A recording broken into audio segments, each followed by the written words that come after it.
अष्टाविंशतितमे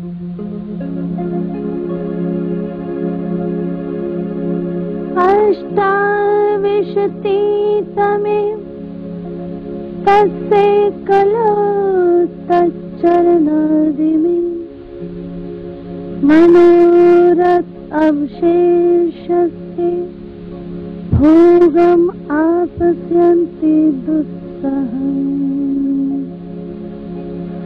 अगाध ज्ञान जलधौ पतितासु प्रियासु च स्वयं कृपा महा अम्बोधौ ममज पुरुषोत्तमः। उपस्थित साथियों, इससे पिछले प्रसंग में देवचंद जी के तन में श्यामा महारानी जी का प्रवेश होना, फिर घर छोड़कर सब धर्मों की खोज करने के लिए कच्छ देश में आना, और जो उनका लक्ष्य था पार ब्रह्म को पाने का, वो ना प्राप्त होने के पर भी वे हरदास जी के पास आए, वहां उनकी सेवा की, और बांके बिहारी जो योग माया में नित्य वृंदावन में अखंड हैं, उनका मंत्र दीक्षा लिया।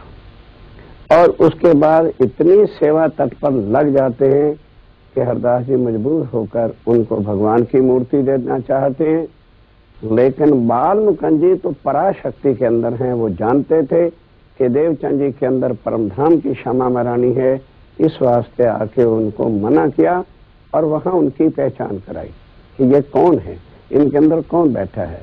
तब वो उस भाव से घर में बागा वस्त्र की सेवा ले जाते और फिर वहां पर चितवन के अंदर नित्य वृंदावन का अनुभव करते। उसके पश्चात हरदास जी के कहे अनुसार वो नौतनपुरी जामनगर पहुंच जाते हैं कि भागवत के गुज रहस्य जो है वहां श्याम जी के मंदिर में कांजी भट्ट जो आचार्य वही बताते हैं। वहां जाकर रहना शुरू कर दिया। माता पिता को भी साथ ले गए, पत्नी को भी साथ ले गए। 2 संतान भोजनगर में हो गई थी, एक लड़का जिनका नाम बिहारी जी था और एक लड़की जिनका जमुना बाई था। बस माता पिता ही घर का सब बोझ उठाते हैं, ये अपना रोज भागवत में जाके मगन होके सुनते हैं। जब तीसरा सकंद आया साथियों, भागवत के अंदर बहुत गूढ़ रहस्य की बातें हैं।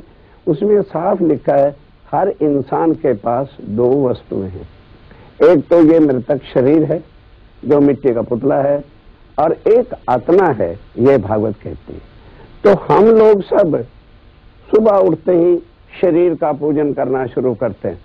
चाय पीनी, फिर नाश्ता लेना, फिर रोटी खाना, फिर शाम को चाय लेनी, फिर रात का भोजन करना, फिर दूध इत्यादि दिन में 6-7 बार खाते हैं।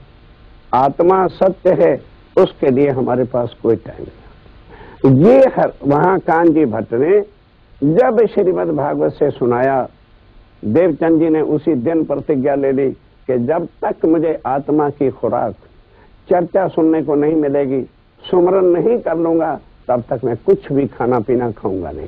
अब उधर क्या होता है, श्रीमद् भागवत के अनुयायी जो लोग थे वो आते तो हैं, पर सुनना, विचारना और समझना सुनने वालों के 4 तरीके होते हैं। एक होता है ऊंगू, एक होता है सूंगू, एक होता है चुंगू, एक होता है डुंगू। ऊंगू क्या है? भाई कथा हो रही है, चलना है, जाके दीवार का ढांसना लागे और ऊँगने लग जाए।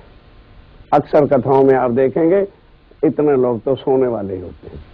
फिर क्या होता है, अरे भाई बड़ी अच्छी कथा हो रही है, हम भी चल के देखें तो सही क्या हो रहा है। देखने आते हैं, वो होते हैं सूंघना, कि देखें कौन सा विषय बोलते हैं, क्या करते हैं। अगर तो उसके मतलब की हुई, हाँ भाई अच्छी हो रही है, अरे कुछ नहीं रहा यार, चुटकुले सुना रहे थे, ये हो रहा था, कुछ नहीं है, सूंघा यही। फिर होते हैं चुंगू, जैसे गाय का बछड़ा होता है ना, तो सुबह से शाम तक एक ही बार वो आता है जो दूध निकल आता है। अब उसके आने तक वो कैसे अपने को जोर लगाता है कि मुझे जल्दी दूध पीने को मिले। अब वो जब छोड़ देता है तो 4 थन गाय के होते हैं। तो ये नहीं वो बछड़ा करता कि भी सबर के साथ शांति से मैं एक थन को पकड़ लूं और जब तक वो मुझे खूंटे के साथ बांधेगा तब तक 200-250 ग्राम तो दूध आ जाएगा। पर 4 थनों को देखकर कभी उसको चूसता है, कभी उसको चबक्का मारता है, कभी उसको मारता है। इतने में वो ग्वाला जो है वो कान पकड़ के खूंटे से बांध देता, उसके मुंह से झाग ही बहती चली जाती, एक छटाक भी दूध नहीं आता। इसी तरह से अरे भाई रामायण की कथा बहुत अच्छी है, चलो वहां सुने। अरे भागवत की तो रामेश्वर जी सुना रहे हैं, वहां चलना चाहिए। और कोई प्रसंग आया तो वहां चले गए। चारों तरफ से कभी गुरुद्वारे में चले गए, कभी कहीं चले गए, कभी कृष्ण लीला देखने आ गए। और इतने में यम का दूत आया, कान पकड़ के ले गया, कुछ भी आ गया। कोई विर्रे होते हैं डूंगू, जो सार लेते हैं कथा को सुनकर, जैसे देवचंद जी ने लिया। क्या उससे पहले और लोगों ने नहीं भागवत सुनी होगी? किसी ने यह प्रण लिया ही नहीं।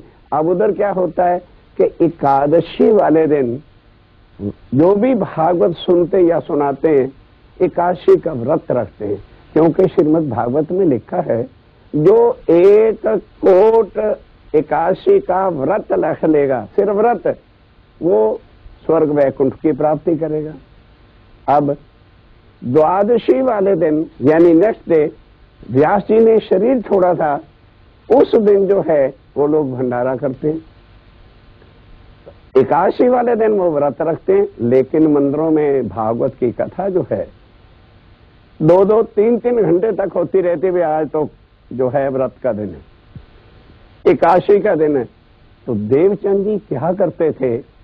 अब ये चीज उलट हो गई कि देवचंद जी सोचते हैं कि जब मेरी आत्मा को आज 3 गुना खुराक चर्चा की ज्यादा मिली है, तो ये झूठे शरीर ने क्या पाप किया? तो वो घर जाकर के हलवा, पूरी, खीर, अच्छा भोजन वो खाते हैं। वल्लभाचार्य मार्ग के अनुयायी तो व्रत रखते हैं एकादशी को। क्यों? कोट व्रत रख करके हम जो है वैकुंठ जाएंगे। और इधर देखिए क्या होता है, देवचंद जी कहते हैं नहीं, अगर मैं व्रत रखता हूं तो अव्वल तो एक जिंदगी के अंदर कोट व्रत आ ही नहीं सकता है। 2 एकादशियां आती हैं 1 महीने में, साल में होगी 24। 100 वर्ष की भी आयु हुई तो 2400 ही तो रखा जाएगा। फिर मानव स्वर्ग की प्राप्ति भी हो जाती है, तो स्वर्ग तो महाप्रलय के अंदर लय हो जाएगा। तो ऐसी जगह जाने का अर्थ क्या है? पर वो जो दूसरे लोग थे, बस कथा सुनी और चले गए। द्वादश वाले दिन होता है भंडारा व्यास जी के नाम का, और उस दिन जो है भागवत खोल के चर्चा आज भी नहीं होती। तो उस दिन देवचंद जी महाराज, जब आत्मा को खुराक नहीं मिली तो मेरा कोई मतलब धर्म नहीं है कि मैं आज खाऊं। ये बात वल्लभाचार्य के अनुयायियों को, ट्रस्टियों को और बड़े बड़े लोगों को पता चल गया कि वाह भाई वाह, एक कान जी भट्ट एक धर्म के अंदर 2 रास्ते बताते हैं। हमको कहते हैं एकादशी का व्रत रखो, द्वादश का भंडारा करो, और देवचंद जी को क्या सिखाया है कि एकादशी का व्रत नहीं रखो, अच्छे अच्छे भोजन खाओ, और द्वादश वाले दिन वो उपवास रखते हैं। अच्छा भाई चलो आज जरा कान जी भट्ट से चल के पूछें, तो जिस दिन झगड़ा करना होता है ना, जिन लोगों को 8-9 बजे तक भी नींद नहीं खुलनी, वो कथा में क्या आ जाएंगे, वो सोए से उठ के सारे इकट्ठे होके आ गए मंदिर में, और आके कान जी भट्ट से कहते हैं, अभी देवचंद जी मंदिर में नहीं आए, कि महाराज ये एक धर्म के अंदर आपने 2 रास्ते कैसे चला रखे हैं? हमें कहते हो एकादशी का व्रत रखो, और देवचंद जी को कहते हो खूब खाओ पियो। हमें कहते हो द्वादश का भंडारा करो, और देवचंद जी को कहते हो कि आज प्रसाद भी नहीं लेना। मैंने कहा नागा भाई, मैंने तो ऐसा उपदेश नहीं दिया। तो कहने लगे जी फिर आपके देवचंद्र तो ऐसा ही कर, मतलब टांटे कसना देवचंद जी के लिए ऐसे शब्द प्रयोग वो लोग करने लगे। उन्होंने कहा देखो, मैं तुम कह रहे हो इसलिए मान रहा हूं, वरना मैं नहीं मान सकता कि देवचंद जी ऐसा करते होंगे। यदि करते भी होंगे तो वो ग्रंथों के हिसाब, शास्त्रों के विरुद्ध कभी नहीं जा सकते। इतने में देवचंद जी आ गए। अब देवचंद जी बैठे ही थे, तो कान जी भट्ट ने पूछा, देवचंद जी आपसे कुछ पूछना चाहते हैं भाई। ये सारे लोग कहते हैं कि आप एकादशी को खाते, व्रत नहीं रखते, और द्वादश वाले दिन जो है आप भंडारे का प्रसाद नहीं लेते। कहने लगे जी हाँ। इतना कहने की देर थी तो जितने वो बाकी के वल्लभाचार्य वाले थे, देवचंद जी पर टांटिंग शब्दों के साथ, ताने वाली बातों से कहते, हो देवचंद जी महाराज हाँ भाई, तुम्हारे जैसा तो कोई समाज में श्रोता ही नहीं है, ये तो बताओ ये ज्ञान लिया कहाँ से है। देवचंद जी ने कहा भाई मुझे ये बता दो, ये श्रीमद् भागवत ग्रंथ जिसकी आप पूजा भी करते हो, सुनते हो, ये पूज्य ग्रंथ है या कोई कथा कहानियों की किताब है? मैंने कहा वाह, ये कैसे हो सकता है, ये तो हमारे प्राण है, हमारा पूज्य ग्रंथ है श्रीमद् भागवत। तो कहने लगे इसके पढ़ो तीसरे सेकंड। क्या लिखा है कि आदमी के पास दो वस्तुएं हैं, एक आत्मा और एक शरीर। तो सबसे पहले शरीर झूठा है और आत्मा सच्ची है, तो पहले झूठ का पूजन करना चाहिए या कि सत्य का पूजन करना चाहिए। उस दिन की कथा सुनकर मैंने ये प्रण कर लिया है कि जब तक मेरी आत्मा को खुराक यानी कथा सुनने को नहीं मिलेगी तब तक मैं भोजन नहीं करूंगा। एकादशी वाले दिन, ध्यान से सुनो भाई, तुमने मेरे ऊपर अटैक किया। एकादशी वाले दिन 3-3 घंटे चर्चा होती है, आत्मा को 3 गुना खुराक मिली, तो जिस शरीर ने सहयोग दिया उसने क्या पाप किया। इसलिए मैं घर जाता हूँ, खीर खाता हूँ, खट्टे खाता हूँ, बढ़िया बढ़िया चीजें शरीर को भी खिलाता हूँ कि 3 घंटे आज तूने मुझे चर्चा सुनने में सहयोग दिया। और द्वादश वाले दिन भले भंडारा है व्यासी का, क्या उस दिन कथा होती? तुम तो भागवत खोलते नहीं हो। इस वास्ते जो है भाई, मुझे उस दिन आत्मा की खुराक नहीं मिलती, मैं नहीं करता। नंबर 2, अगर मानो आप व्रतवरी रख के काशी के स्वर्ग चले भी जाओगे तो श्रीमद् भागवत कहती है स्वर्ग का महाप्रलय में लय हो जाएगा, फिर स्वर्ग जाके भी क्या करोगे भाई? तुम इसके अंदर श्रीमद् भागवत के अंदर 10वां स्कंद जो है उसमें श्री कृष्ण जी की लीला अखंड जो रास की है उसको लो, तो तुम्हें पता चल जाए। अगर वो कृष्ण जी का जो नित्य वृंदावन के अंदर है एक कण का भी प्रसाद प्राप्त हो जाएगा तो तुम भवसागर से पार हो जाओगे। इसलिए बोलो श्रीमद् भागवत का प्रसंग कितना ऊंचा है। सारे बल बचा गुम गुम। अब आगे क्या जवाब देते, कोई भी आगे बोल नहीं सका। इस तरह से 14 वर्ष तक बराबर श्रीमद् भागवत सुनते सुनते कई प्रसंग हो गए, कितनी बार भागवत के पारायण पाठ हो गए, लेकिन नित्य वृंदावन योग माया, ध्यान के साथ परसों क्लियर किया था, काल माया का ब्रह्मांड ये मोह तत्व का सुपने का ब्रह्मांड है। इससे आगे योग माया का ब्रह्मांड है जो अखंड है, अविनाशी है, और उससे आगे नूरमय तत्व का वो परम धाम है। तो ये अभी जो प्रसंग श्रीमद् भागवत से आ रहे हैं ये सारे योग माया के। योग माया से आगे का एक शब्द भी वर्णन वहां नहीं है। अब क्या होता है कि साथियों, जो आदमी इतनी सीढ़ी पर चढ़ता है परीक्षाएं उसकी अवश्य होती हैं। अब और तो कुछ नहीं हुआ, 14 वर्ष के बाद बुखार आने लगा, ताकि अर्चन आए ये भागवत सुनने ना जाए। पर देवचंद जी का लक्ष्य था, वो जाते ही थे। और ध्यान के साथ सुनने की बात है, दिल में क्या प्रण है कि ये शरीर मिला है धर्म का पालन करने के लिए, भावसागर से पार होने के लिए। और दुनिया क्या लक्ष्य लेती है, अरे यार शरीर ही ठीक नहीं है तो कथा क्या सुनेंगे और मंदिर क्या जाएंगे। दुनिया जी रही है शरीर पालन के लिए और देवचंद जी जीवन व्यतीत कर रहे हैं आत्म कल्याण सेवा। इतना बड़ा डिफरेंस है। अब उसके बाद कोई चिंता ही नहीं, 12-14 दिन बुखार आ रहा है, खाना पीना बंद हो जाए, आदमी क्या कर सकता है मेरे साथियों। तब मत्तू मेहता जी ने कहा भाई एक एक लड़का है, कोई दुर्घटना ही ना हो जाए, वैद्य को बुलाया। अब वैद्य जी आए, आके देखा, कहने लगे कोई घबराने की बात नहीं है। उस समय सुंदर सा जी टैबलेट या इंजेक्शन तो होते नहीं थे, उस समय तो काढ़ा पिलाते थे, दवाइयां दे देते थे। तो मत्तू मेहता जी को कहा मैं आपको एक पड़ी का पुड़िया देता हूँ, इसको उबाल के छान के नमक डाल के पिला देना, बुखार उतर जाएगा। लेकिन एक परहेज करना होगा कि उस समय इनको हवा नहीं लगनी चाहिए बिल्कुल किसी तरह से। अगर हवा लग गया तो उसके बाद जो है गर्दन टूटना अर्थात मृत्यु का डर हो सकता है। तो माता जी कहते हैं वैद्य जी ये आपने गड़बड़ कर दी, ये तो अभी भागवत सुनने जाएगा। मत्तू मेहता जी ने कहा सारी उम्र होगी भागवत सुनने सुनने, वैद्य जी आप जाओ, चिंता मत करो, हम नहीं जाने देंगे। तब देवचंद जी महाराज कहते हैं भाई पिताश्री क्यों ऐसा सोचते हो। कहने लगे अरे बाबा तेरा तन ठीक होगा तभी तो तेरा कल्याण होगा, तभी तो तू भागवत सुनने जाएगा। क्या लगे इसलिए नहीं, जन्म तन पालने के लिए नहीं मिला पिताश्री, ये तन पालने के लिए नहीं मिला कि धर्म के विरुद्ध हम इसकी पालना करें और धर्म का पालन ना करें। धर्म पालन करने के वास्ते मनुष्य तन मिला। मैं जाऊंगा। उन्होंने कहा तू जाएगा कैसे? काढ़ा पिलाया, माता जी ने गर्म करके छान के, जैसे वैद कह गया था। मत तो मेहता जी बाहर खड़े हो गए कि आज तुझे जाने नहीं देना। कहने लगे ना जाने दो, मेरी आत्मा वहां पे जाएगी। जिनको लगती है, जिनको आत्म कल्याण का दर्द होता है, वो शरीर की कुछ भी परवाह नहीं करते, एकदम आवेश में आए, जोश में। शरीर धार से जा गिरा। अब माँ कौन थी? कौन माँ बर्दाश्त करे कि मेरा लाडला लाल मर जाए? उनकी आंखें फिरी देखकर जोर जोर से रोने लगी। मत्तू मेहता जी को भी कड़े शब्द करा के कहा किसको रो रहे हो? चले गए देवचंद जी, अब हमें छोड़ गए हैं। अंदर आए, गोदी में लिया कि अच्छा देवचंद, आगे तो मैं समझ बैठा था कि तुम मेरे बेटे बन के आए हो, पर आज मुझे पता चल गया कि तुम हमारे घर जरूर आए हो। चलो आज मैं तुम्हें कान जी के मंदिर में छोड़ दी आता हूँ।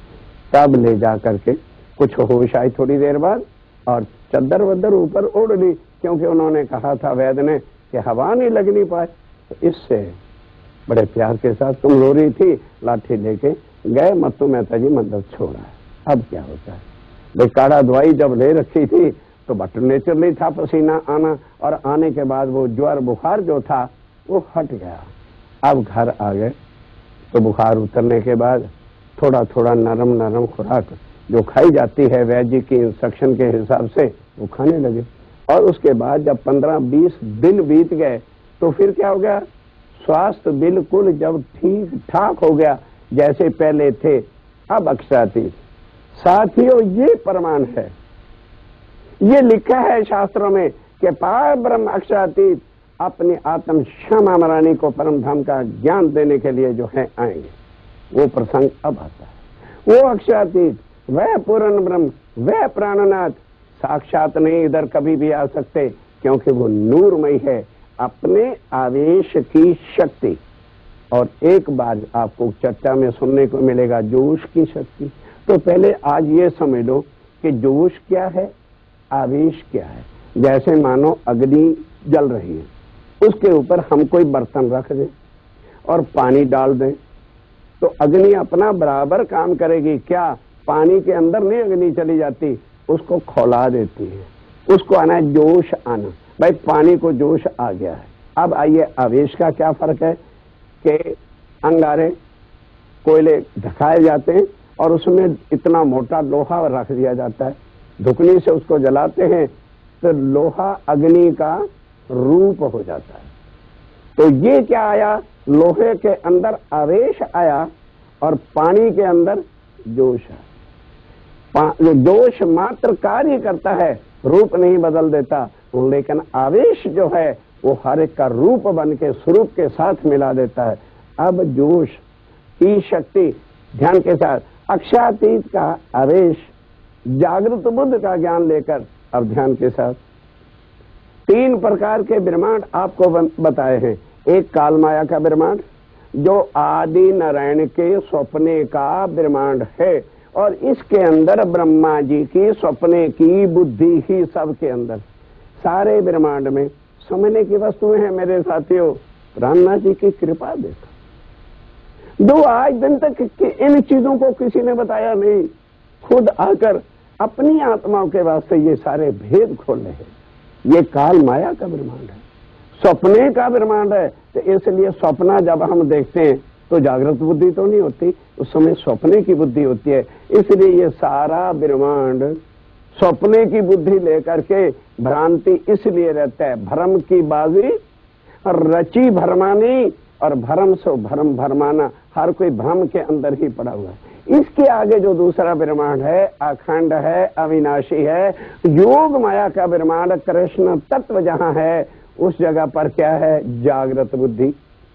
अब कहोगे जी जागृत बुद्धि? हाँ, अखंड है इसलिए जागृत बुद्धि है। वहां पर अक्षर के ये प्रसंग आगे आपके सामने रख चुका हूं।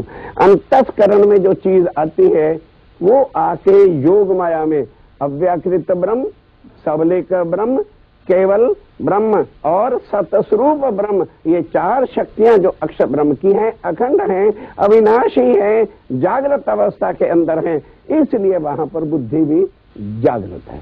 तो अब सपने की बुद्धि के बाद एकदम तो परम धाम के पूर्ण ब्रह्म की बुद्धि का ज्ञान नहीं आ सकता। ये ज्ञान लेकर, ये बुद्ध लेकर आप जो है आवेश स्वरूप में देवचंद जी महाराज जहां कांजी भट्ट के मंदिर में चर्चा सुन रहे थे 1678 आसो सुदी एकादश और 81 का दिन। क्यों 3 घंटे चर्चा होनी है? सोमवार था, प्रातः 8:30 बजे आवेश स्वरूप आकर के ताक सामने खड़े हो जाते हैं, चर्चा सुनने वाले, और कांजी भट्ट चर्चा में मगन है। अब देवचंद जी ने जब इनको देखा तो स्वरूप कैसा था? किशोर स्वरूप। कैसा? जैसा वृंदावन में था। तो वृंदावन वाले स्वरूप का तो वो रोज चित्तवन धरते थे। तो इन्होंने क्या सोचा कि ये वृंदावन वाले ही बांके बिहारी है, पर सामने जो खड़ा है वो वृंदावन वाला नहीं। वो कौन है? अक्षरातीत है। तब उन्होंने पूछा, फर्स्ट टॉक किसने शुरू की?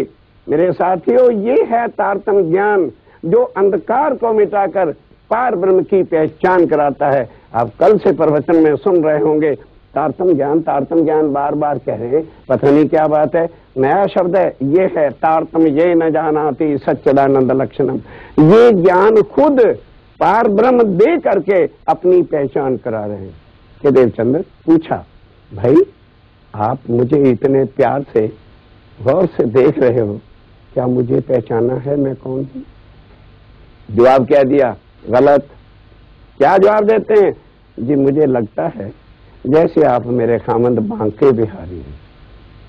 कहते ना, तू गलत कह रहा है, मैं बांके बिहारी नहीं हूं। मेरे प्रश्न का उत्तर तुम नहीं दे सके, मुझे नहीं पहचान सके। अच्छा ये बताओ तुम कौन है? तू कौन? आई इत क्यों कर, कहाँ है तेरा वतन? नार तू कौन खसम की, बांके बिहारी की कि हमारी? हमें कह रहे हो तुम मेरे खामद हो? तो फिर कहने लगे जी इतना ही जाना था, हमें कुछ पता नहीं था ना अज्ञानता का ज्ञान। अब देते हैं अपना ज्ञान। एते दिन त्रिलोक में, साथियों ये चुपई याद कर लेना, एते दिन त्रिलोक में होती बुद्ध सपन, सो बुद्ध जी जागृत बुद्ध ले, प्रगटे पुरी नौतन। नौतनपुरी आए। अब उनसे टाक करते हैं कि देखो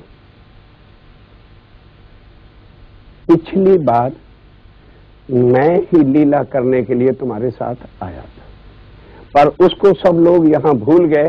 सब कहते हैं कृष्णाखंड है, कृष्ण की लीला है ना, वो ब्रह्म लीला थी जो हमने अपनी आत्मा के लिए तुम्हारे साथ मिलकर के की थी। इसलिए वहां मेरा नाम जो है श्री कृष्ण था, पर एक्चुअली मैं कृष्ण नहीं हूं, मैं अनादि अक्षरातीत हूं। और सो तो अब जाहिर हुआ, आज दिन तक इस संसार में कभी भी मेरा आना नहीं हुआ, अब भी आया हूं तो आपके लिए और अपनी आत्माओं के लिए। सो तो अब जाहिर भय, तो खाली हाथ नहीं आया। सब विद वतन सहित परम धाम के सारे सागरों का ज्ञान, मेर सागर का ज्ञान, मूल मिलावे का ज्ञान और सारी चीजें लेकर के आया हूं, जिससे जो आत्माएं और भी हैं वो मेरे को पहचाने। कहने लगे देखो ये परम धाम वैकुंठ वाला नहीं है, हमारा घर किस जगह पर है? निराकार के पार थे, तीन पार के भी पार। ये है वो असल भेद मेरे साथियों जो तारतम्य ज्ञान का है। ये खुद प्राणनाथ अक्षरातीत आकर के अपने निज घर की, अपने स्वरूप की पहचान कराते हैं। ये समझ लेने के बाद हमें प्राणनाथ जी का स्वरूप और धाम की पहचान हो सकती है। निराकार, निराकार कहाँ तक है? काल माया के ब्रह्मांड का जो है वैकुंठ से आगे, जहां आदि नयन मोह तत्व ये है निराकार। के पार योग माया का ब्रह्मांड, भी पार तीन पार के भी पार तीन पार क्या है? अक्षरधाम परम धाम के अंदर जो है, और भी पार क्या है? परम धाम का स्व लीला अद्वैत धाम रंग माहौल, जहां उनके अपनी लीलाएं होती है, वो सब कुछ बताया कि इस तरह से उस परम धाम में प्रेम के रब्द में जो आकर आप लोगों ने मिल करके 12,000 आत्माओं के साथ ए माया दुख देखने के लिए मांगी। तो पहली बार अक्षर ब्रह्म ने भी मांग लिया कि मुझे भी जो है, जब हे धनी मेरे ही ब्रह्मांड में आ रहे हो तो मुझे भी परम धाम की आनंदमय लीला दिखाओ। दोनों की इच्छा पूरी करने के लिए ब्रिज और रास की जो है लीला हमको करनी पड़ी। और उसके बाद अब फिर तुम लोगों ने फिर खेल मांगा तो अब फिर आए, और मैं ही तुम्हें समय समय पर दर्शन देता रहा हूं। रास्ते में तुम्हें ही मैंने तुम्हारा सामान उठाया और तुम्हें मंजिल तक पहुंचाया। और उसके बाद फिर चितवन के अंदर भी बांके बिहारी तुम्हारी चितवन में ऐ श्यामा महारानी नहीं आ सकते थे, तुम परम धाम की श्यामा हो। और वो योग माया में अखंड कृष्ण कैसे आ जाता? मैं ही तुम्हारे चितवन में श्री कृष्ण बांके बिहारी बन के आता था। और आज मैंने देखा कि मेरी श्यामा महारानी 14 साल से भटक रही है, अब आगे गौलोक से आगे, नित्य वृंदावन से आगे जब ज्ञान है नहीं, क्योंकि श्रीमद् भागवत के अंदर विशेषता यही है कि इसके अंदर जो है अखंड योग माया का नित्य वृंदावन और गौलोक का स्वरूप बाल मुकुंद जी की सारी बातें हैं। इस वास्ते जो है अब उससे आगे अपना घर वो तो नहीं है। कृष्ण तन वहां पर अक्षर जरूर अक्षर ने कहा था कर दो, मैंने कर दिया, लेकिन रहते तो हमने परम धाम से मैं आया हूँ। हम आए हैं इतने काम, ब्रह्म सृष्टि लेने घर धाम। तब देवचंद जी ने पूछा, हे मेरे धनी वो ब्रह्म सृष्टि कहाँ है? कहने के तुम नहीं पहचान पाओगे। साथियों, अक्षरातीत पार ब्रह्म कह रहे हैं क्या कि तुम तो एक दूसरे के वजूद को देखोगे, शरीर को देखोगे तो शरीर वाले नाम से पहचानोगे और शरीर के अवगुणों से एक दूसरों की बातें करोगे। मेरा संबंध किसी से शरीर से नहीं। अक्षरातीत कहते हैं मेरा संबंध आत्मा से है। जहां जहां मेरी आत्मा जिस गांव में, जिस नगर में, जिस परिवार के तन के अंदर जहां होगी उनको निकाल के मैं लाऊंगा। और धनी फिर तुम जाओगे कहाँ? कहने के जाना नहीं, जाने के लिए मैं थोड़ा आया हूं, मैं कभी भी तुमसे जुदा नहीं था और मैं जुदा हो नहीं सकता। मैं ही तुम्हारे अंदर अब आके प्रवेश करूंगा और सारा परम धाम का ज्ञान सुना के भूली भटकी आत्माओं को निज स्वरूप निज घर की पहचान कराऊंगा और उससे जागनी हो जाएगी, फिर आप पर वापस परम धाम जाएंगे। कहने के धनी जब सुंदर साथ को आत्माओं को भी आपने लाना है और अंदर बैठ के चर्चा भी आपने सुनानी है, तो फिर मुझे और कुछ नहीं चाहिए। तब अक्षरातीत पार ब्रह्म ये बात कह के समझा के परम धाम की तो उनके तन में प्रवेश करते हैं। और अब उस दिन से वो क्या कहलाने लग गए? धनी श्री देवचंद जी महाराज। धनी किसको कहा है? उस बॉडी को नहीं कहा। पार ब्रह्म अक्षरातीत ने उस तन के अंदर प्रवेश किया। तो साथियों, ये है पार ब्रह्म अक्षरातीत का दुनिया में आकर अपनी आत्माओं के हृदय में प्रवेश करना। अब इसके बाद आगे क्या होता है वो फिर अगले प्रसंग में।